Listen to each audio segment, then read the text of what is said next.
I know it's going to be great. I know you got a lot of information. When you come, you always come with great information, powerful information. So I'm excited for those who are listening live and those who will listen to the replay and then those who will listen to it when it's uploaded to YouTube. So it'll be out there for a very long time on YouTube, forever as far as I know.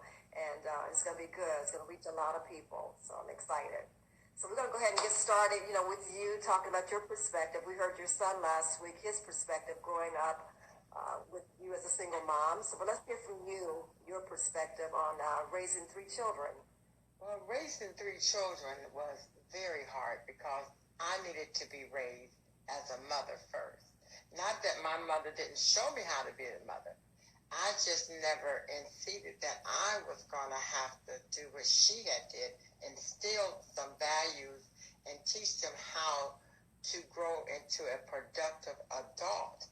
So it was hard for me, believe it or not, of trying to raise 3 kids. And plus, I was still young, so I still wanted to do what young people did. Go out, enjoy yourself, date and whatever, because I went through a divorce. So I still want to do the things that young people did. It was very hard of me adjusting to that for a while. But one day, a godmother of my daughter came to, she was an older lady, she kept inviting me to come to church with her. See, first of all, it had to go back to the old roots of when we was raised up, our parents was raised up, they was raised up with that background of Christian learning how to live. Saved, not that they did, but learning how to. So she asked me to come back to church. So I kept putting it off, and finally one day I told her, I'm going to church with you. I'm set. I want to go. And I started going. But it was still a rocky road there for me. Okay. And still, and I took my 3 kids, and and they was all into the church, ushering and singing in the choir and all that. And it still was hard because I still wanted to live that single life. Yes. But one day, I heard the Lord say to me, you're responsible for them kids. And whatever goes on in their life later on as an adult, it's going to be laid at my feet. It'll be blood on my hands. So then I had to start working really hard now. Mind you, I'm working, losing jobs, because I had 3 kids. And I couldn't trust everybody with my children. So a lot of times I went to work, I trusted my kids with each other as young kids. And that's why Tremaine said that they would, as young kids, they was at home a lot. Not so much so I can go out and party, but so I can go out and try to make a living. Because I didn't trust people with my children. So they knew not to open up the door for no one. And so I would go to work. I still had utilities notice being shut off and this, because I didn't know how to manage money. So this is why I needed to be raised, because I went from my parents to my husband. Then on my own, I never learned how to manage money. But once I start seeing things and see what I wanted for my children and what I didn't want, and things that I heard as a young child, that, you trust everybody with your kids or whatever. And like if so-and-so, and I was a very quiet child growing up, so I would hear things just sitting. They didn't know I was there, but they would be discussing, that's a shame what he did to her uncle, her brother, or her grandfather, even her father, molesting children. So I would hear these things. So as I grew up, it frightened me to death that who can I trust with my children? Right. I can't just trust anybody, not even family members, because not only did they molest them, they would show them bad habits, drugs, drinking, womanizing, manizing. So that would frighten me to death to think that would happen to my children. And believe it or not, I was sitting here last night and I was flicking on the TV and there was Woman Thou Art Loose was on. And I don't know if any of you watched that Woman Thou Art Loose. But it was, the movie. Yes, the movie was on. Okay. What was her name? Anna Devane was the mother that was in love with the man and put the man before her child, and he molested her child, and and she still didn't want to believe it. And when she sort of believed in the back of her mind he had did it, but she wanted him more than she wanted to protect her child. I never wanted my children to tell me I didn't protect them when they got grown. I didn't want them ever to say that a man came before them, that I believed him over them. So I used to always tell them, and Tremaine was right, I would say, anybody mess with your booty, anybody mess with you, I would say that because I told them, if anybody ever touched them inappropriately or did anything to them unappropriately, that I would take them out. I would go to jail myself behind that. Because that's a terrible thing to put on a child to carry as an adult. You have to understand, even though you're single and you still want that relationship with another partner, but you still got this child, an impressionable child. So a child will grow up. So what's happening to this child? It will turn around, he'll play it on somebody else. This was done to me. So this is where raping child come in a lot of time. It's because what was done on them will come back and they'll do it on the next child. It could be their sister. It could be their brother. It could be a cousin, a little baby. They can do it on them because why? It was done to me. Now, I'm going to tell you about a young lady. There's two different ladies. Two different outcomes. Okay. The one, the mother was dating a man and lived with him for years. Had a son for him. And he was molesting her daughter. She would lay in her bed and hear her daughter hollering, "Get off of me, leave me alone." Her daughter had at least 3 kids by her mother's boyfriend that she ended up marrying. Oh my goodness. Wow. Okay? What? Terrible. But she would lay there. The mom heard it. Heard it and wouldn't say anything. You know, she would say to me when she talked to me, "I heard her back there hollering, leave her alone." But she didn't want to lose him. Oh my goodness. Then there was another child that the stepfather would try to mess with her. The child would sleep up under the bed, scared to death. When the stepfather tried to push himself more upon her, she had an iron heated, and she stuck it on top of his head. Oh my God! To keep him away from her. Yes. You got to do what you got to do. But that child turned out to be okay. That child turned out to be very productive, become a wife and a mother and an educator. That child didn't let that man, she was strong enough. Not that her mother knew what he was doing, sneaking and doing, but that child knew how to defend herself because she had seen and heard different things. And so now this child is able to help somebody else, to let them know you got to listen to your child when they don't feel comfortable. They don't like it when so-and-so come around or anything. Well, check it out. What's wrong? What happened? Yes. You know, even when I was dating, I only let very few people around my children. Why? Because I didn't trust everybody. So when my kids got grown, and they would say, my brother would tell people, "Oh, that's my nephew. That's my niece." Or like Tremaine and Bronson was very active in basketball. "That's my nephew," and them out there playing. They call me Dot. Them are Dot boys. And they said, "Dot boys. When did Dot have kids?"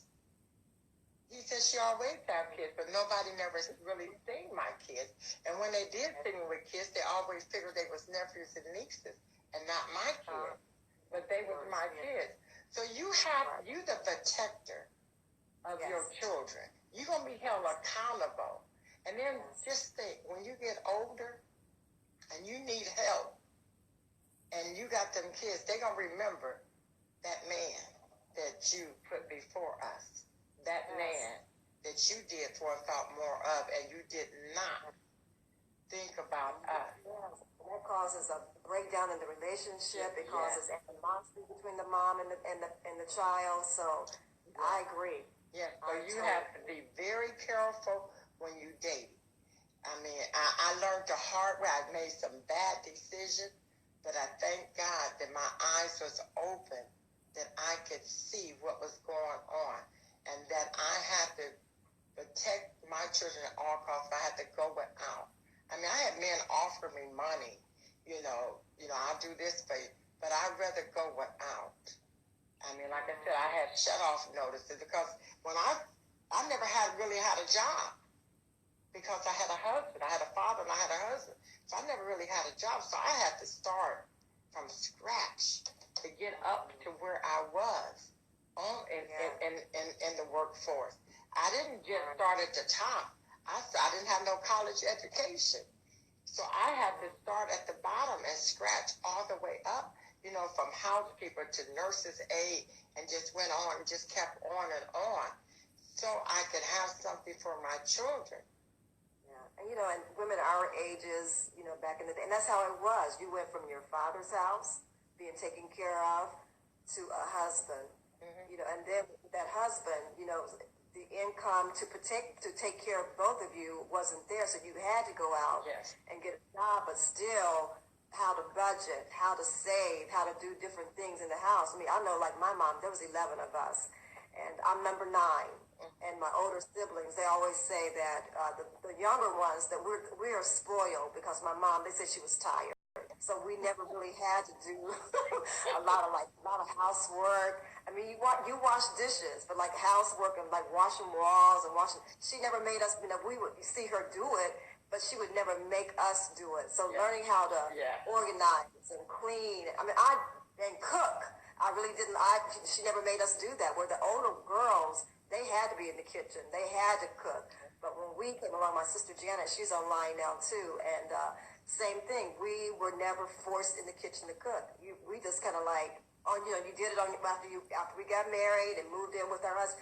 Then you learn how to do these things, which I didn't have those skills. And the same thing with budgeting. Didn't have those skills until it was needed, until I was forced to get those skills. So and I had 4 sisters older than me. I'm the 5th. I'm the baby girl. Then there's a boy before me, and there's a boy after me. But I was the baby girl. There was a lot of things I didn't have to do, and I would be the one that tell that everything went on when my mother was gone from home. She wasn't at home, so I was the child that told everything, and so when she came in. The only one time I remember I had to cook is when all the older ones was out and my mother didn't feel good. So she laid in her bed sick and told me how to make things and cornbread and everything so she could still have a dinner on the table. So them things that, comes in hand and brings back to mind. My parents was divorced when I was at an early age, but I had great aunts and uncles and our grandparents that we wasn't allowed to do a lot of things, that we only stayed in Ohio long enough to go to school. Then we went back to Georgia and stayed there during the summer months. Okay. They said that was to protect us from the world that was up here compared to the world down there. And it does take a village to raise a child. And it don't hurt to discipline your child. And it don't hurt to listen to your child. Our main conversation was when we would sit down and talk was at the supper table and breakfast table. I cooked them full breakfast every morning, and then I cooked them a full course meal every evening. They would have a full course meal, and in between, they would have nice little lunches or something like that. Now, Tremaine, at that time, he wasn't a vegan. So Tremaine didn't like you to just give him soup and sandwiches. He'll take it today, but he'll tell you the next day, we're not having soup and sandwiches today, I know.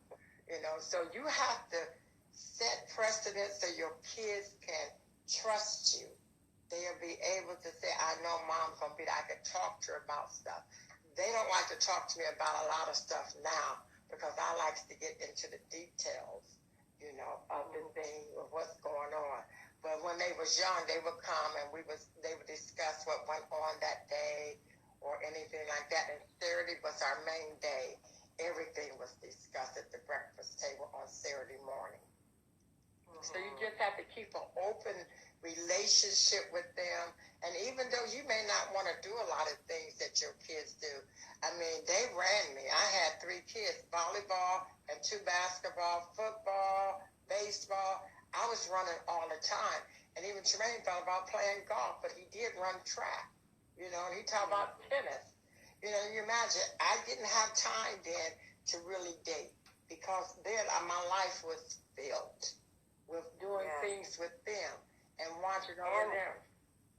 Yes, right. And it's not just the family now that will abuse your child. There's people in the school system also. Yeah. So you just can't trust your kids to anybody. You got to be the one to have the hands on. Don't put your career before you put your children. Even though you may need that finance and you can say this can make us a better life, but you got to think of that child now because making a better life for them, you could lose them in the process of being abused and outside activities, drawing their attention, drugs and alcohol and stuff. You know, robbing and killing. Why? Because mom is never there. You know, I took a job in home care and hospice at the hospital I worked for because once Tremaine graduated from high school, that just left Bronson at home. So they would come to me, Marlo and Tremaine, and say, you know, Bronson's going to be by himself. It never really dawned on me at the time. And they said, you don't want Bronson to be here by himself in the evening because we're both going to be off to college. So the Lord made a position for me to get into home care and hospice, so I would only work day shift, and I would only work 5 days a week. Okay. So have your evenings free. Be off in the evenings. Be off in the evening, so I could be here to keep an eye on it. It was hard. He was harder than all 3 of them put together. As Tremaine said, I was spoiling him because he was the only child still left at home, and I was running him. And right to this day, I thank God that Bronson turned out okay. He seemed sweet and innocent and stuff like this, but he was really hard. He had started hanging out and drinking his beer and all this. Not B. Yeah. Not the B we know. Yeah. Not the B we Oh, yeah. Let him tell you them stories sometimes, you know. And then Tremaine came home from college one time, and him and his friend was downstairs, and Tremaine said to me, Mom, you raised him Bronson like a rich white boy. And I was like, what? He said, Mom, you don't know. You buying all these Lee jeans and these sweatshirts with the different colleges and the hats to go with it, the bomber jackets and everything. He got phone in his room. He got TV stereo, anything in his room. You're raising him. And I thought about what he said, so I picked up the phone and I called the police. And I said, there's nothing wrong, but when you get time, could you send an officer to my house? I said, there's no problem. They said, yes, ma'am. We'll send one there.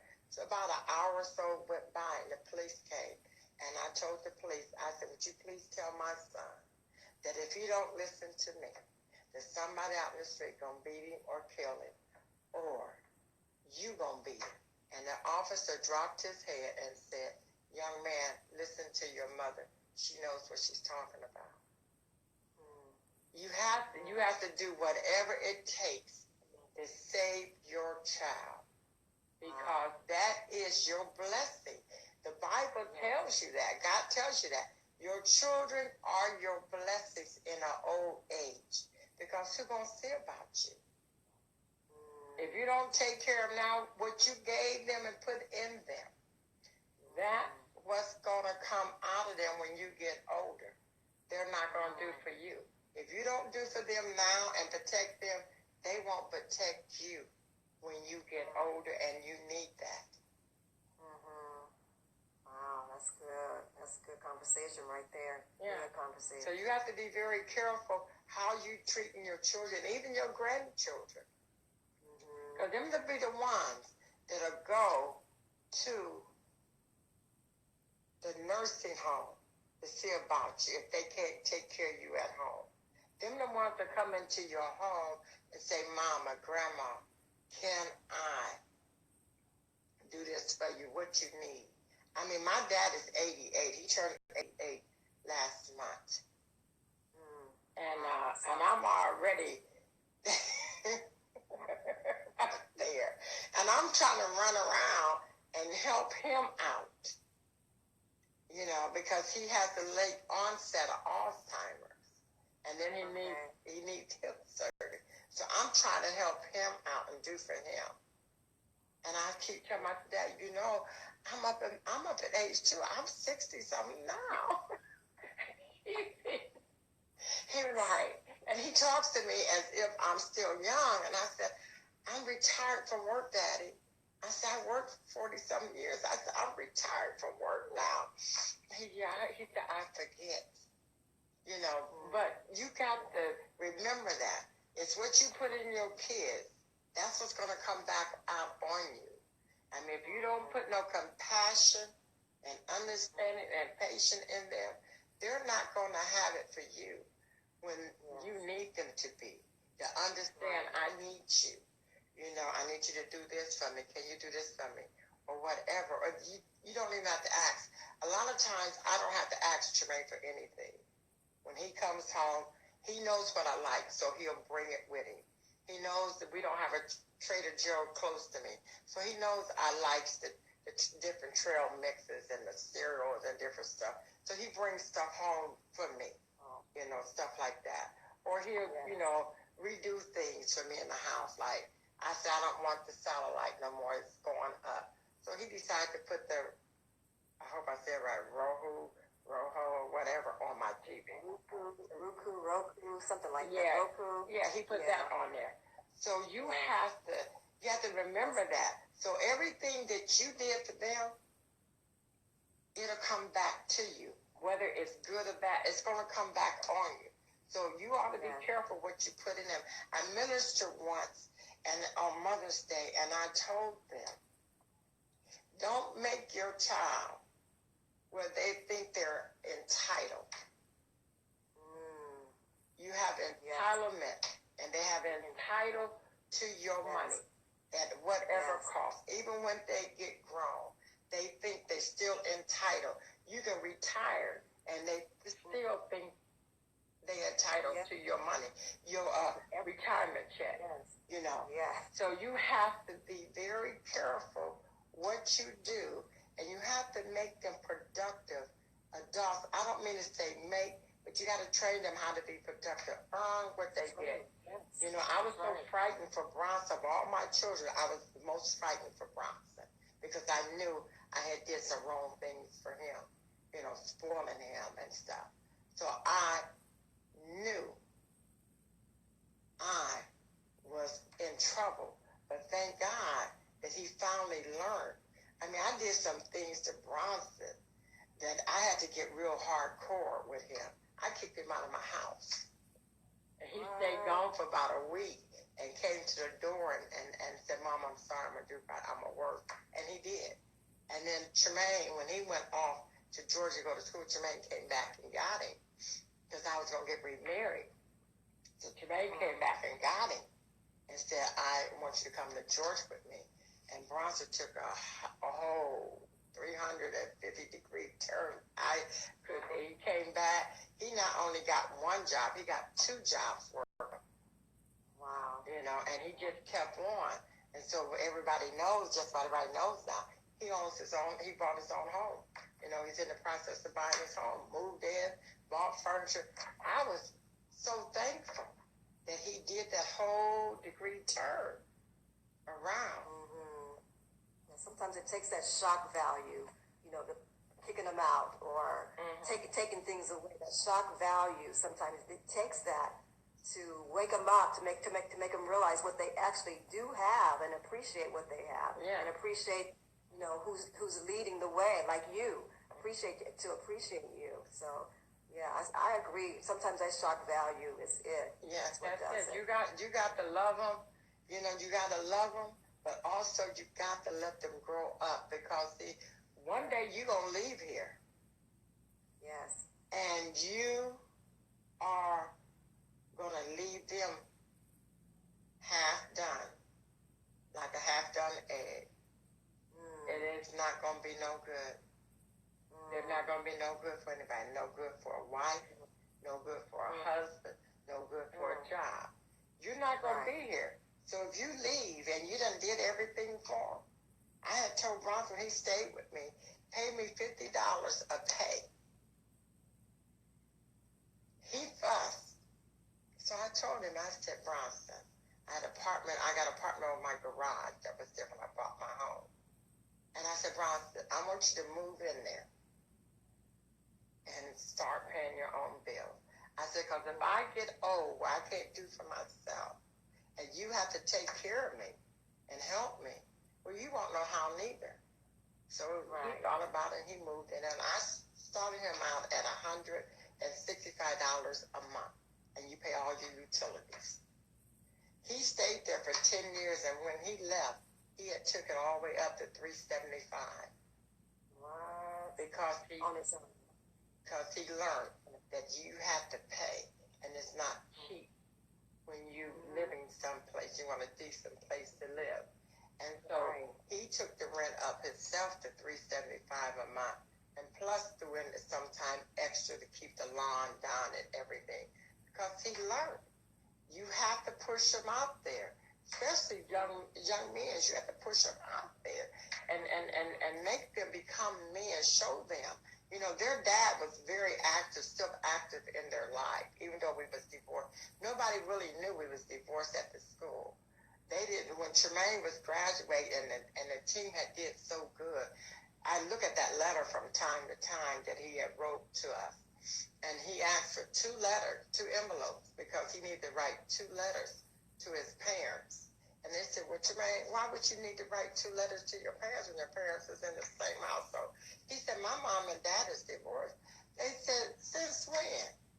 He said, they've been divorced. And they said, oh, my goodness. And so they called me, and they apologized. They said, because all 3 of your kids are so well-rounded. Never knew there was only one parent in the household. He would come to the game, and, you know, we'd be right there together just like we were still couples or whatever. You know, we talk and laugh and stuff like that. So you got to be, like I said, you always got to keep that going, even though what went on between the dad and I had nothing to do with them raising them. That's right. So I didn't tell them, oh, your dad was this. And I don't think he told them, your mom was this. We just got in there together to raise them, because there we are again. Yes. He got older, and he got ill, but they were still able to go and see about their dad. But if I would have taught them to be bitter, talk down about it, well, then they would have. Yes, yeah. Right. See, that's the thing a lot of times women do. I'm a woman. Like I used to tell my nephew, I'm a woman, don't forget. I know what women do in the power of a woman. So be very careful. So I never talked down or tried to manipulate them to just be with me. You know, don't be with him. I couldn't do that, because he had just as much right to our children as I did. Right. So when he passed, they had a relationship with him.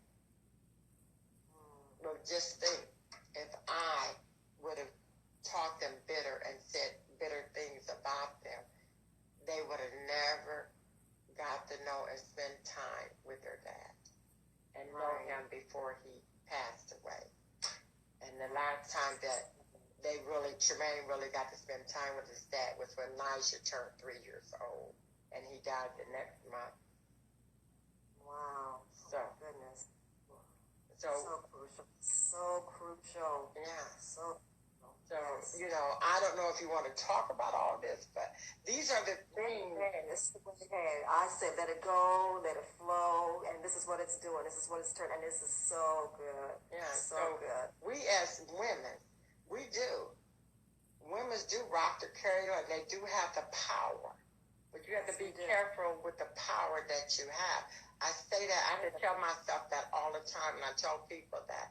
I said, even with the anointing on my life from God, that I can feel people, even when they're not in my presence, I can feel them. I mean, and Tremaine was at OU, for instance, and I didn't even know what it was.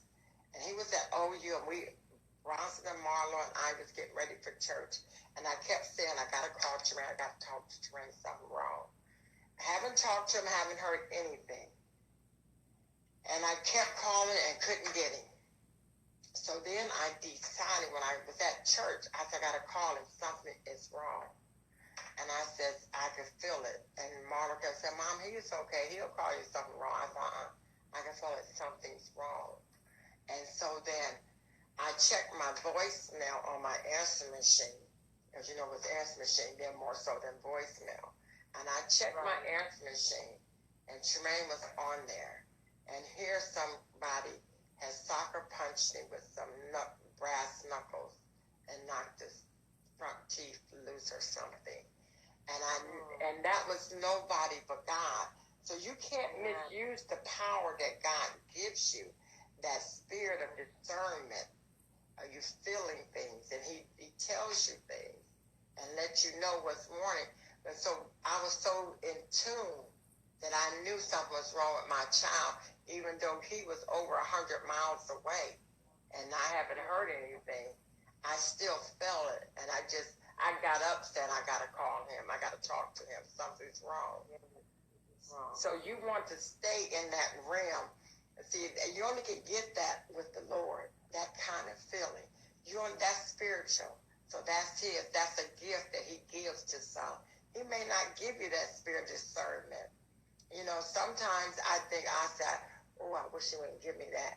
I said, I wish I wouldn't feel this. Because I don't like to feel some of the things that I feel that's coming from some people. Like for instance, you might see somebody and say, oh, they're so nice.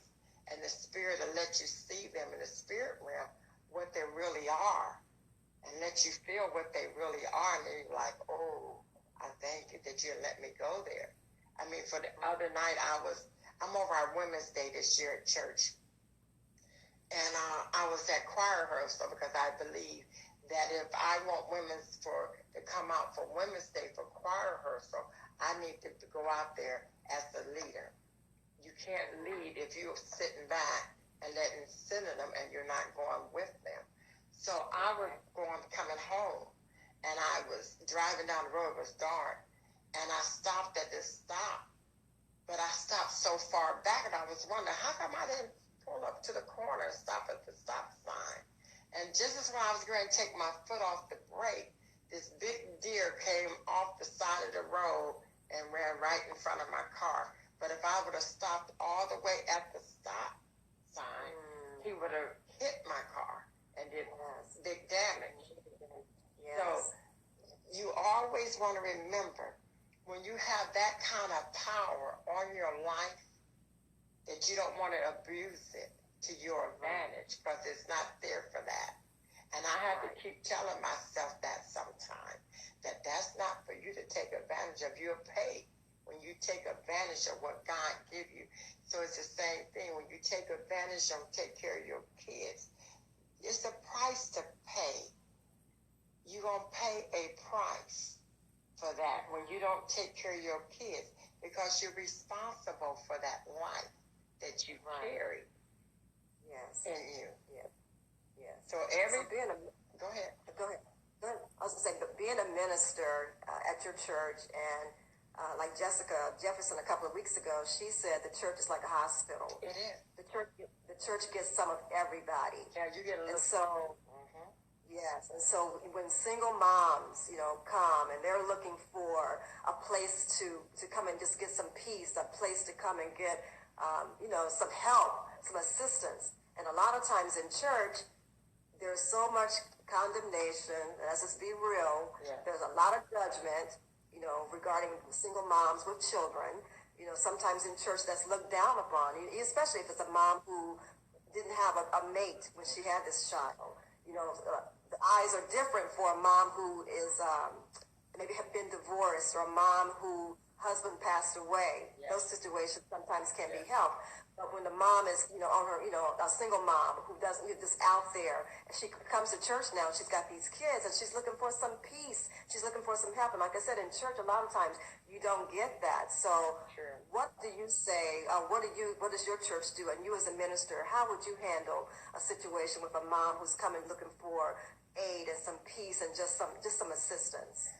First of all, I put myself in her place. Because even though I was married, I still was a single mother. And I still made some wrong decisions. But that door is still open for forgiveness and comfort. You're not the only one that have made some mistakes in your life. And you won't be the last. But you start where you at and looking for forgiveness. And one thing I let people know, that I haven't always been saved. See, a lot of people want to think. Along with it, yes. A lot of people, women want people to think that I always been saved, sanctified.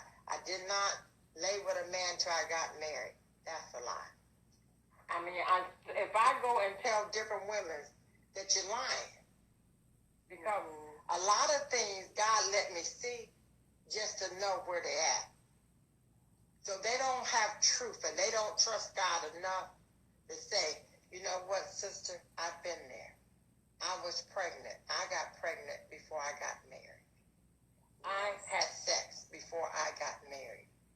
Yes. If you got to go where they're at. Real. You got to be real. You can't be fake that you've been living holy and sanctified all your life and shaking your hands and shouting stuff. That's a lie. I wasn't a virgin when I got married. But there's a lot of people, women that sit back and look sanctimonious. Oh, I've been saved. I never knew that. They fake. And I let them know they fake. And then if I go to them and say, God let me know some things about you. He showed me some things about you. He showed me that you was pregnant when you got married. But you look down on somebody else and want to act innocent. See, if I told them that, what would they think?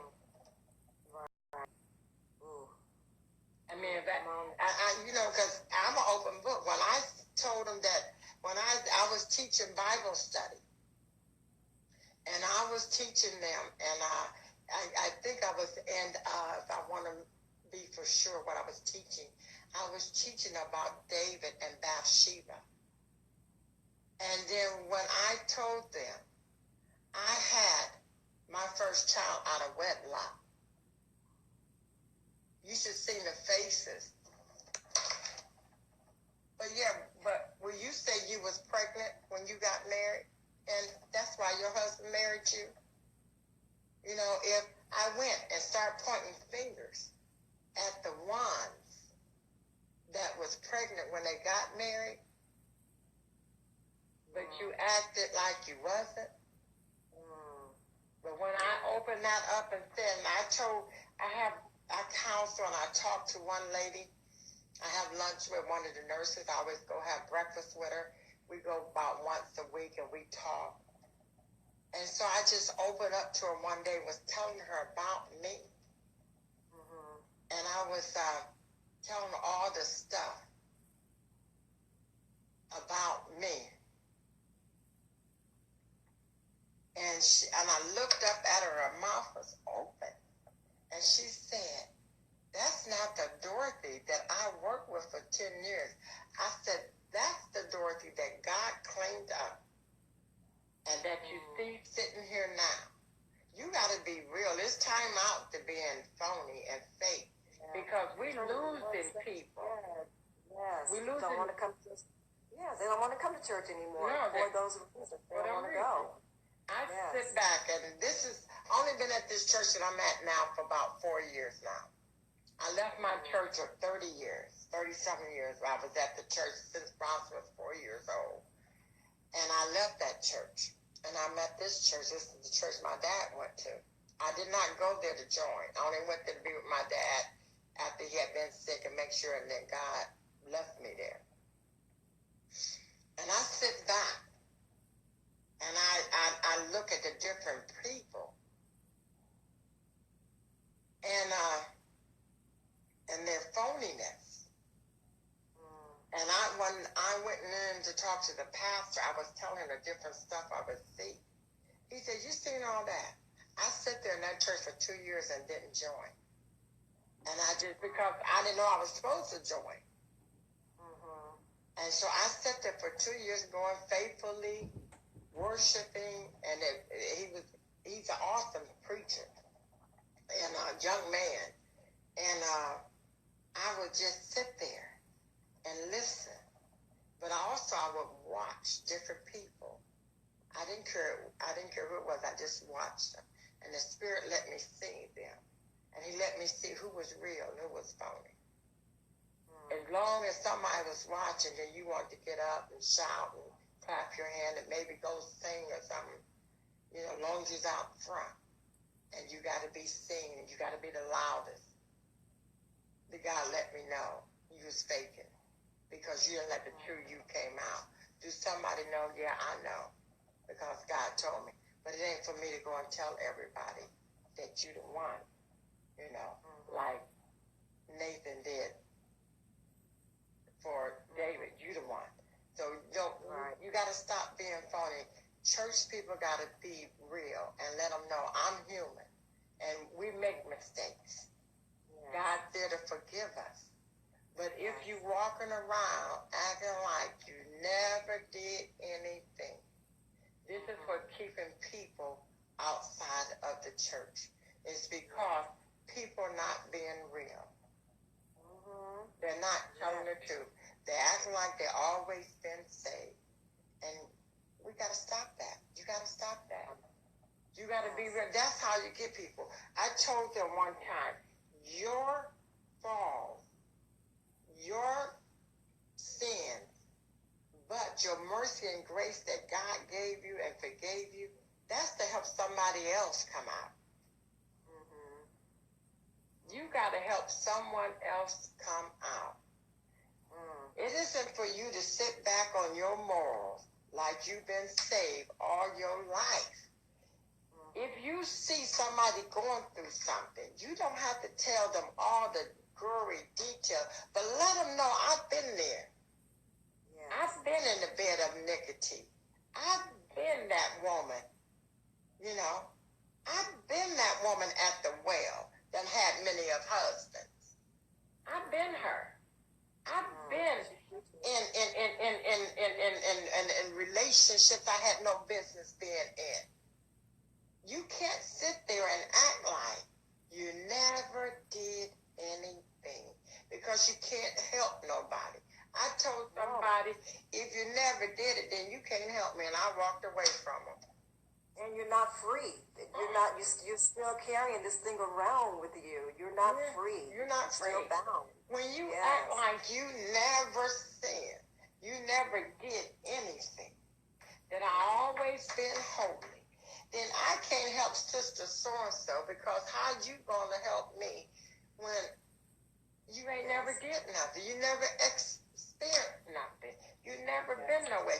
It's just like, if you know the way to a mall, and I've never been there, and I say, Susie, what's the direction?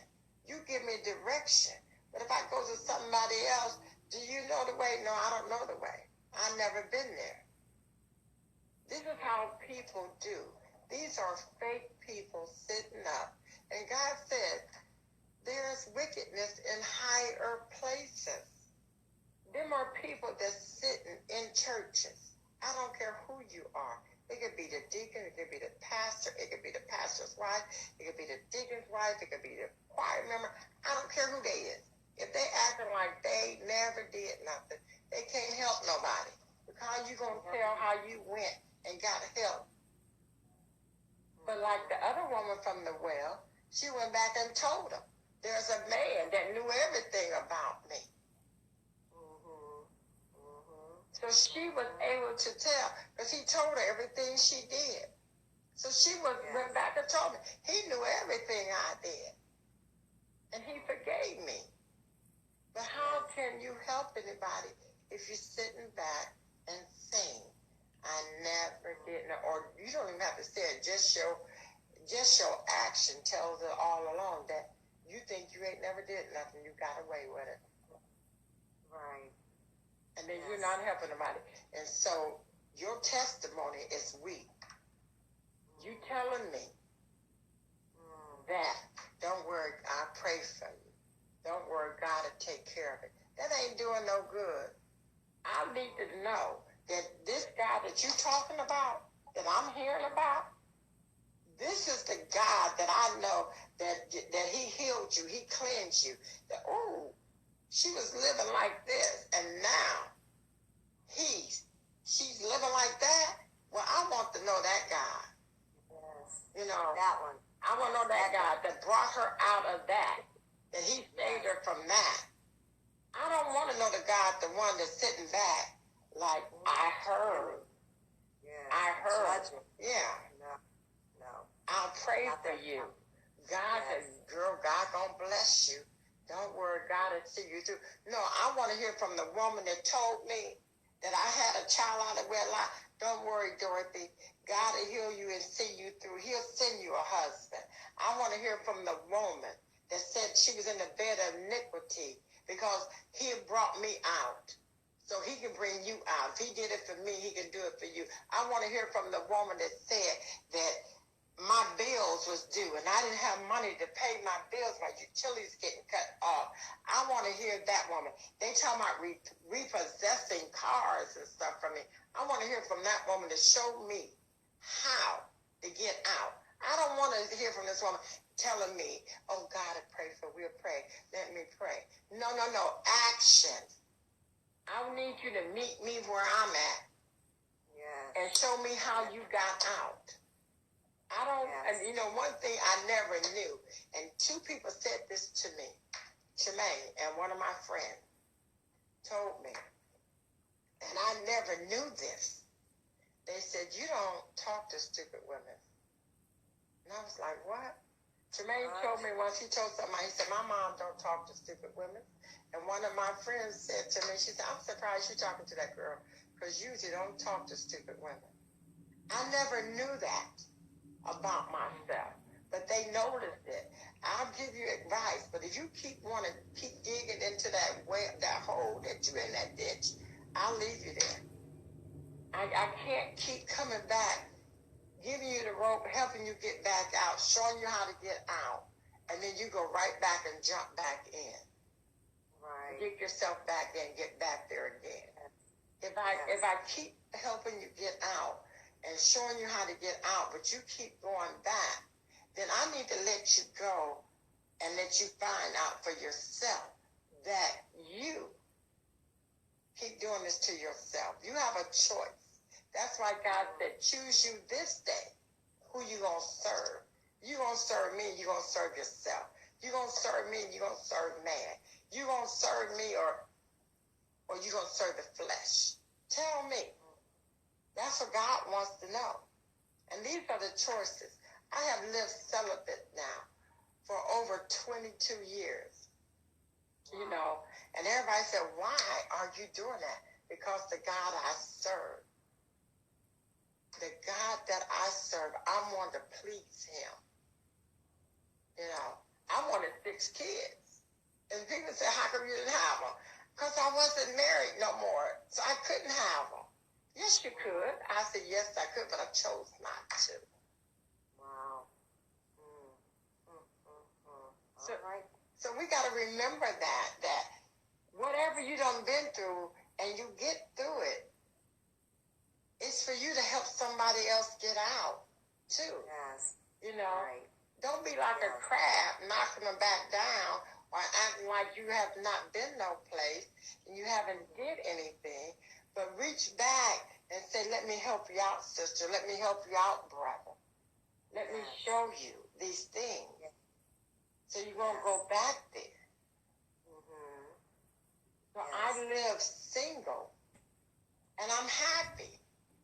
Yes. You know, and don't get me wrong now.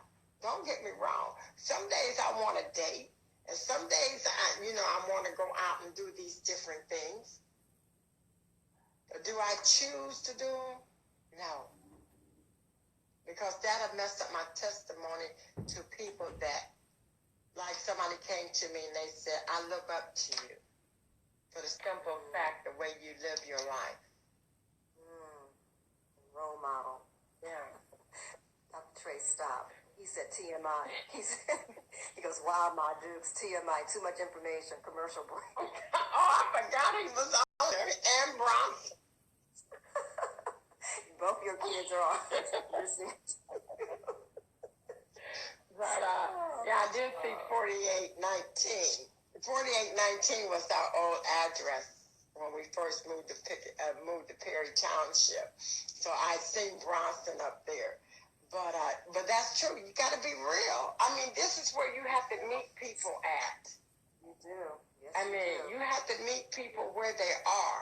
My pastor always said, quit laughing, turtle flakes. Somebody said they laugh, they over here dying over here. But my pastor always said, you got to meet people where they are. You might want to talk to them about Christ. But he said, if they're hungry, they don't want to hear about Christ. They need some food. Feed them, then talk about Christ. So you got to meet people where they are.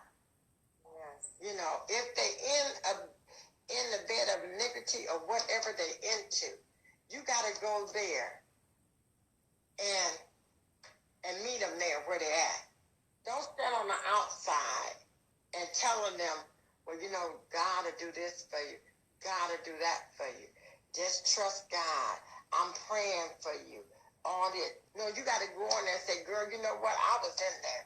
And yes, I enjoyed this, and this. And I did this. But I thank God I went to God and I just kept going. It was hard, but I kept going. I kept going until I got a breakthrough. But I can't sit there and tell you, you need to pray and pray and pray, go to church. I got to show you how God got me out. It wasn't easy. I mean, it was like crawling out of a ditch trying to get up. I don't know if you ever heard of a sermon when they said that donkey and he kept kicking that dirt off until he got on top. That's what we got to do. And this is how you help people get out. You show them how you got out. Yes. And it don't be... Yes. You got to show. You can't talk about them. You can't turn your nose up at them. Who brought her here? Why is she? What's she doing here? Mm-hmm. You can't have that kind of attitude when somebody who doesn't look like you comes into your house of worship. You got to have an open heart. You got to be willing to love and then embrace that person. Yeah, you can't turn your nose up. That's not what the church is supposed to do. Even though churches do that, that is not what they're supposed to do. Yeah, you're supposed to love, welcome. You're supposed to love them and you're supposed to welcome them. You can't sit back and look sanctimonious with your legs all crossed and looking at them or standing offish to them, waiting for somebody to come to you. Go to them. Go to them. Yes. Because that mother could be hurting. I mean, I'd be in the store. And then my kids, when they was young, they hated to go to stores. I mean, when they started getting a little bit older, oh, no, we don't go to the store with you. You stay in the store too long because you're always talking to everybody. Even Nigel, when he got to the point where he go to the store with me, and he would say, Grandma, do you know them? And I was like, no. He said, then they strangers. Why are you talking to them?